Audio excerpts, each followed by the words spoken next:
We're live, yay! We're not going to do the music for this one, so because last time it went badly timed, and we're actually going to try again right from the beginning. Do apologise for who. I think there was one person who was watching this when I was going live and it was cut off. So we just walked into the show without knocking. Usually I don't bother putting the shutter down because it's just a 5-minute thing. I can usually get away with it.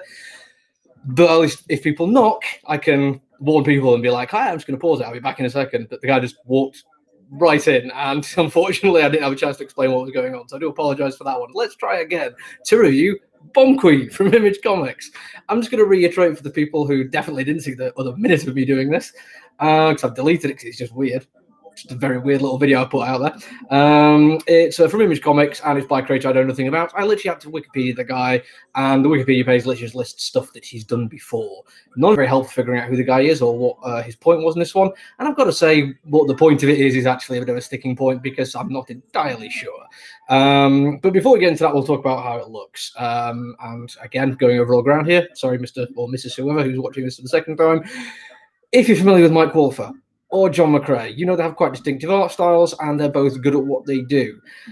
Mr. Jimmy Robinson here looks like he's just ripped off both of them and done it badly. I hate to say it, but it's not a great look. Add to that the fact that he also is doing a kind of weird character design for the main character.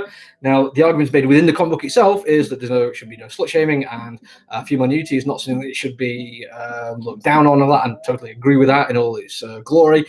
But there is still something very 90s about the costume design. It has the phenomenally large boob window, done so far up for the under boob that is beyond gratuitous. Now, say what you like about a point being made there, but if that isn't just like male gazy, I really don't know what else is. And it kind of runs throughout the entire thing. I want to say that this is a gentleman who's just not afraid to be politically incorrect, and it's absolutely fine to offend them. That's fine. That's something I absolutely appreciate here. But it's also like really weirdly directed, or undirected, I'd probably say. And it falls into part of the political discourse I see quite often from satirists and comedians, in that they obviously don't want to offend too many people. And it becomes well, both sides have flaws. And I'm like, yes, absolutely. As somebody who is very far onto the left, I absolutely see the flaws in our system and in the political parties that I follow. I don't want ever to think that we are beyond criticism. I totally get that. However, saying that like far right and far left are equally as bad, I think is kind of just lazy, and it does come across as pandering to the people on the right. Because, I mean, I could get into a little bit of actual political stuff that's happened over the past 24 hours in America right now involving a white supremacist murdering protesters and how that's being reported. But let's not, shall we? This is a comic book review. Let's keep it nice and friendly. But that line of just, well, both sides have ridiculous characters on each side. Yes, absolutely. Are what they espouse just as equally ridiculous? I'm not going to necessarily agree with that one. And I don't know if it's him playing safe at this point, if he's just trying to make sure that he doesn't offend too many people, or if people on the right are like, well, you bitch about us, at least you bitch about people on the left and vice versa. It comes across as just an unwillingness to pick a side. I mean, there should be a side. This is talking about the fact that Trump is a villain, so why not put a supervillain in charge? That's the entire premise of it, is that Bomb Queen, a notorious supervillainess, is going to run in an election against him and hopefully take over. Because, if they've already voted Trump in, what's, the one further step to actually just an out-and-out supervillain?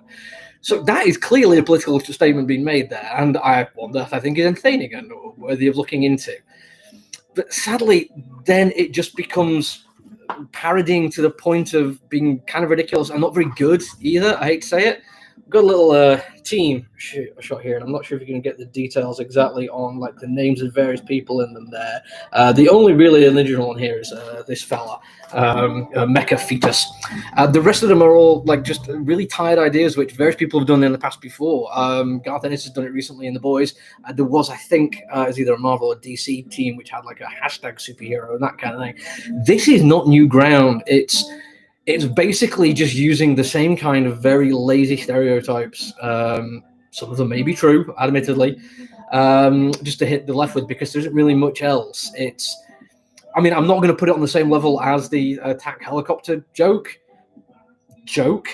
but it's the same kind of, like, if you can't think of a more inventive way to parody something, it looks just so lazy when you fall into the same stuff that people have done time and time again. It feels like you've not brought anything new to the table.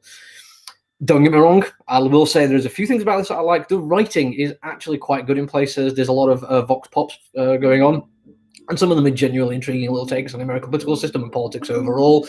There is a really nice bit of like a CNN-style roundtable with the scroll running on the bottom with some very cool little jokes in there. There is some humor in there. I don't want to take that away from him, but it feels like there's an awful lot of really heavy power. What's the phrase I'm looking for? Like haymaker kind of swinging at stuff, which I think is unnecessary. You can do stuff a lot more subtly, and he's proved he can do it subtly. There's some great lines in here, but when he's just waving his arms and kicking out, it feels like he's going to take down targets which don't necessarily need taking down, or certainly not with the force that he's doing it. Sadly, I hate to say it just means it's probably not one that I'm going to really get back into, I'm afraid. Don't get me wrong. I think if you're a fan of political comic books, this is stuff in there that you could be worth talking about and worth dissecting, but it just didn't really do enough for me. Sorry about that. Anyway, that second attempt is it for me. I will be back tomorrow with another review for the week. So, bye.